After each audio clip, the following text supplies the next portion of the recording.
So we're first going to start with the idea of what quote blending is and why we do it. So in really simple terms, blending a quotation is when you make the author's words, the writer's words, work into your own paper.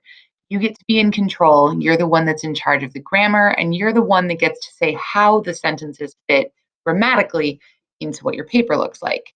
The question is, why do we do that? When you're writing a literary analysis paper, you are in control. It is your paper from start to finish.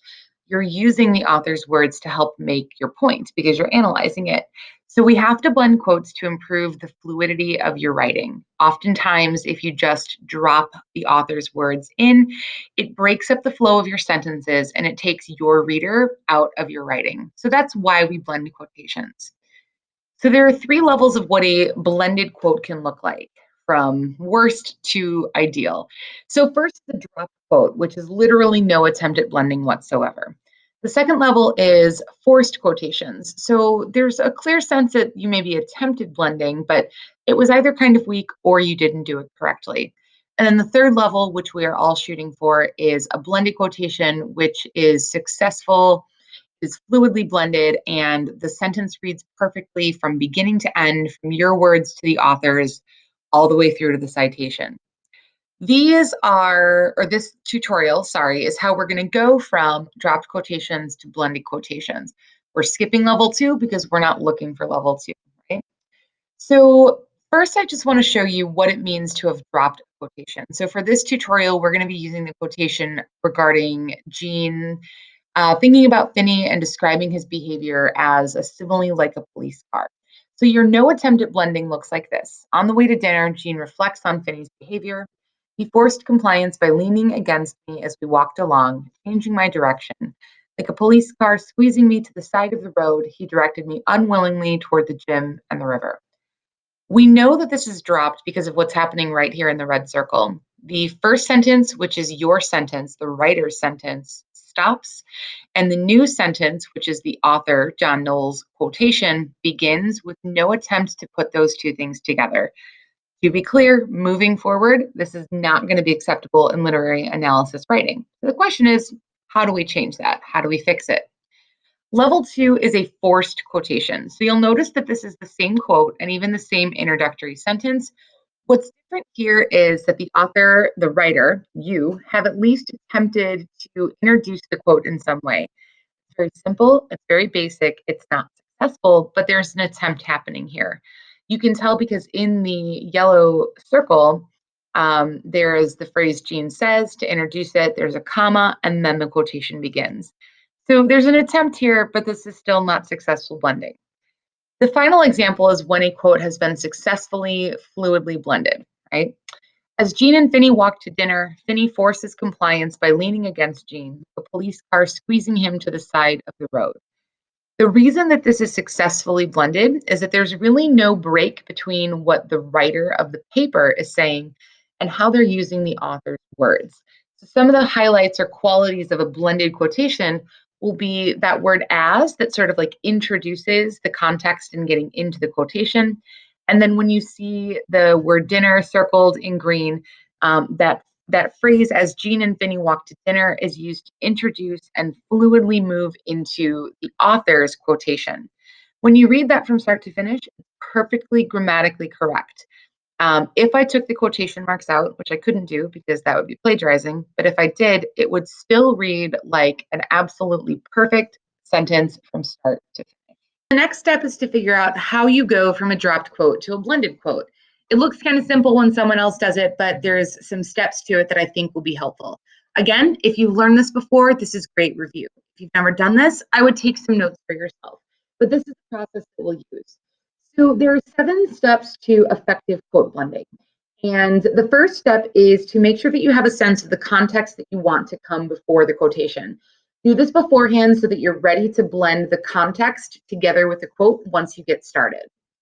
The second step is to look at the piece of evidence that you've chosen and select the best part of the quote that proves your theme or your answer to the question in this case.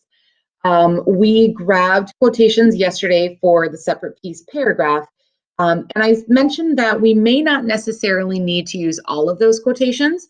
And so we'll see in our example to blend this quote that there are some places that you can kind of eliminate unnecessary language to make it work for your blending. The third step is to find words that need to change. So in literary analysis, we don't use past tense verbs, and we also don't use first or second person pronouns. So if these are found in a quotation that you want to use, it is up to you to make the changes to eliminate them so that it still fits with the qualities of lit analysis writing. Step 4 is once you find those words, we change those words. We never change meaning, but we can change grammatical things in order to make our blending work. So if you need to change a word, for example, you're going to turn first person into third person, you would put a bracket around any word that changes. So I sat becomes she sits. First person is being changed and past tense is being changed. If you decide to remove a portion of the quotation, as long as it doesn't change the quotation's meaning, you would use an ellipsis to indicate that something is no longer there. Step 5 is to use an introductory phrase to begin the context and then add the quotation that you've changed with the tenses and the pronouns, etc. Step 6 is to cite the quotation absolutely perfectly. And step 7 is to reread the whole sentence from the context to the citation to make sure that it's grammatically correct. This is the step that you will skip. This is the worst step to skip because you can't tell if it's right until you read it from beginning to end. So let's go through that police car simile example with how we use these 7 steps, okay? So our first step, right, is we have this dropped quote. We want to move it to a blended quote. How do we get from point A to point B? So step number 1 says to add some context. For this quotation, we don't necessarily need a ton of context. Remember, it's dependent on the situation. So the changes are going to be highlighted in different colors on each slide. So our context here is as Jean and Finney walk to dinner. Okay, that's all we really need to know in terms of what's happening here. Step 2 is to choose the best part of the quotation. So I don't want to use everything that's in there. I want to use the part about compliance because that's an important part of their friendship. And I also want to use the simile because that's the figurative language. The biggest thing is that you can't cut out the figurative language that you want to examine. That has to stay. Step 3 is to circle or underline the words that need to change. So I've highlighted them in purple, pink, and then also circled them. So I want to change the word he because there are 2 boys that are being talked about. And so since the pronouns would be he for both Jean and Finney, it helps to change them to names for us to understand them better. Forced is a past tense word. Me is obviously first person in both instances. Now, there are places such as we and walked that are also in the wrong tense and pronoun, but they're not part of the quotation that we're using, so we don't have to worry about them. Step 4 is to change the words in the quotation itself. Now, 2 things are happening here. First of all, in the bottom example, I have highlighted the changed words in pink, so you can tell where the brackets are being used to indicate change. But then after the word Jean in brackets, we also have an ellipsis because I've eliminated the phrase, as we walked along, changing my direction. You have to be able to indicate that you've taken that out because you are altering the author's words. When you're blending, that's allowed, it's acceptable, but not without indicating it with the ... which is an ellipsis.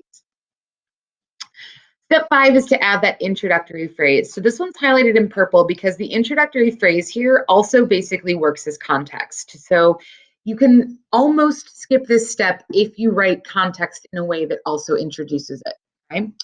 Step 6 is to add the citation to the end. Just so you know, it's always close quotation mark, open the parentheses, author's last name, page number, close the parentheses, period. And then you read the whole thing to proofread it, right? As Jean and Finney walk to dinner, Finney forces compliance by leaning against Jean like a police car, squeezing him to the side of the road. A tip for when you reread it, I would actually reread it out loud to yourself, even if you feel goofy, and try not to stop or pause where you have the quotation marks or the ellipses. Don't make a big deal out of those grammatical marks. Just read it to see if it makes sense from beginning to end, as though it were your sentence if everything else was taken out of it. So these are your 7 steps to blending quotations. It's a little bit of a whirlwind overview, but I promise you that once you start to practice this, you'll figure it out. So tonight's homework is to do the following. Open up the blending quotes practice on Schoology. It is an assignment. Use the template that's provided to go through the 7 steps to blend quotes number 1 and 2. Submit it when you have finished, and then we'll keep practicing in class on Thursday, and we'll talk through what works and what doesn't. If you feel like you don't need the template to get to step 7 with your perfect blended quotation, that's fine. But if it's incorrect, I'm going to check it on Thursday, and you're going to have to go back and use the entire template to fix it if you didn't quite get it right. So again, for now, it might be in your best interest to just use the process and then start to move away from it once you feel 100% confident in it.